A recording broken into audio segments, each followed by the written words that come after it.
Hello ပေါ့ဒီနေ့ energy နဲ့ energy ရဲ့ဆက်စကားလုံးကိုတင်ပြပေးပါမယ်အဲ့တော့ဒီအရင်တော့သင်ခဲ့တာကကြတော့ energy ကပိုင်ဆိုင်မှုကိုပြတယ်နာမ်နဲ့နာမဝိသေသနာကိုဆက်ပေးတယ်ပေါ့နော်အဲ့တော့ဒါကရှိတ်ဆက်စကားလုံးဖြစ်တယ်တစ်ခုနဲ့တစ်ခုကိုရှိတ်ပေးတာအခုသိမယ့်ဟာကကြတော့ဆက်ပေးတာအဲ့တော့သူကဘယ်လိုဆက်မှာလဲဆိုတော့စာလုံးရဲ့အနောက်မှာတခါတည်းပေါင်းပြီးတော့ဆက်မှာပေါ့နော်ဒီစာကြောင်းလေးကြောင်းကိုရင်းနှီးထားပြီးသားအဲ့တော့ဒီစာကြောင်းလေးကြောင်းကိုပဲအရင်ဦးဆုံးကြည့်ကြမယ်မာဂန်ဒါဆိုတာနာမဝိသေသနာစာလုံးဖြစ်တယ်ဥမကမနကင်းဆိုတာကနာမ်စာလုံးဖြစ်တယ်ပေါ့နော်အဲ့တော့အရင်တော့ကဘာပြောခဲ့လဲဆိုတော့ energy နာဆိုတာနာမ်နဲ့နာမဝိသေသနာကိုဆက်ပြီးတယ်လို့ပြောခဲ့တယ်ပေါ့ဆိုတော့ဒီနေရာမှာလဲဒီဆက်စကားလုံးဖြစ်တဲ့အခါမှာလဲအဲ့ဒီအတိုင်းပဲ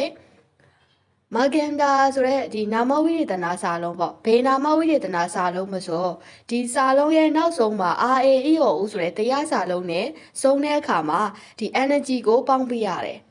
နော် energy ကိုပေါင်းပေးရတယ်အဲ့လိုမျိုးပေါင်းပေးခြင်းအပြင်ဒီနာမဝိသေသနာစာလုံးနဲ့နာမ်စာလုံးကိုဆက်ပေးတဲ့အခါမှာပို့ပြီးတော့အဓိပ္ပာယ်ရှိသွားတယ်ဒီနေရာမှာ ANGM မဟုတ်တော့ဘူးနော် ANGM မဟုတ်တော့ဘဲနဲ့ energy ဆက်စကားလုံးဖြစ်သွားတယ်အဲ့တော့ energy ကိုဘယ်နှမျိုးပြောလို့ရလဲဆိုတော့၃မျိုးပြောလို့ရတယ်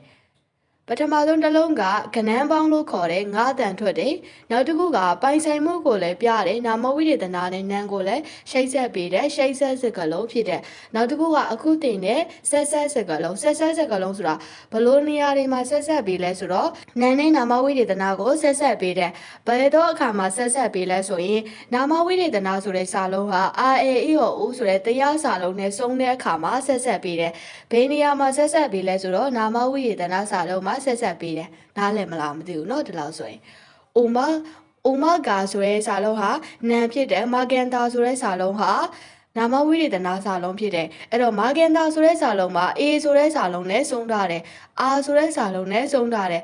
R နဲ့စုံထားတာဖြစ်တဲ့အတွက် R တရားစာလုံးဖြစ်လို့ဘာနဲ့ပြန်ဆက်ထားလဲဆိုတော့ energy ဆိုတဲ့စာလုံးနဲ့ပြန်ဆက်ထားတယ်ဒီလောက်ကိုနားလည်မယ်ထင်တယ်เนาะအဲ့တော့မာဂန်တာဥမဂါမာဂန်တာဟာပွန်မာဂန်တာကပိမာဂန်တာတန်ဟာလီနာမဝိသေသနာနဲ့နာမ်ကိုဆက်ပေးတာက energy တစ်ခုတည်းမဟုတ်ဘူးဘာလဲသင်ခဲ့လဲဆို NA ကိုလည်းသင်ခဲ့တယ် NA ကိုဘယ်နေရာတွေမှာသုံးလဲဆိုတော့ NA မှာကဆက်စကားလုံးမရှိဘူးရှိတ်ဆက်စကားလုံးပဲရှိတယ်ပေါ့နော်အဲ့တော့ဘယ်လိုရှိတ်ဆက်ပြီးမှလဲဆိုတော့အခုကဒီ energy ဆက်စကားလုံးကိုသင်ခဲ့တယ်ဆက်စကားလုံးကိုသင်ပေးတဲ့အခါမှာဒီနာမဝိသေသနာစာလုံးရဲ့အနောက်ကတရားစာလုံးနဲ့စုံရမယ်တရားစာလုံးနဲ့စုံမှ energy ကိုပေါင်းရမယ်တကယ်လို့တရားစာလုံးနဲ့မစုံဘဲနဲ့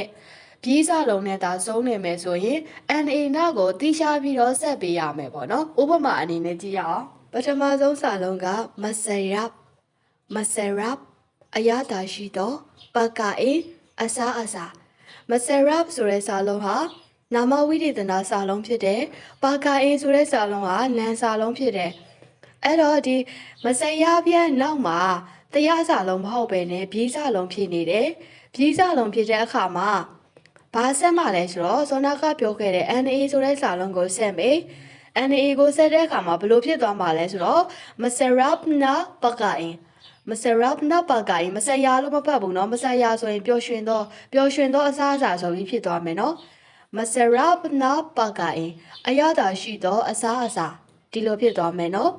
အဲ့တော့ဘာလို့ဒီလိုဖြစ်သွားတာလဲဆိုတော့နာမဝိသေသနာဆိုတဲ့စာလုံးရဲ့အနောက်မှာပြီးစာလုံးဖြစ်နေလို့တရားစာလုံးသာဖြစ်နေမယ်ဆိုရင်ဒီဆက်ပြီးတဲ့ energy နောက်ကိုပဲရေးရမယ်เนาะဒီလောက်ဆိုရမယ်ထင်ပါတယ်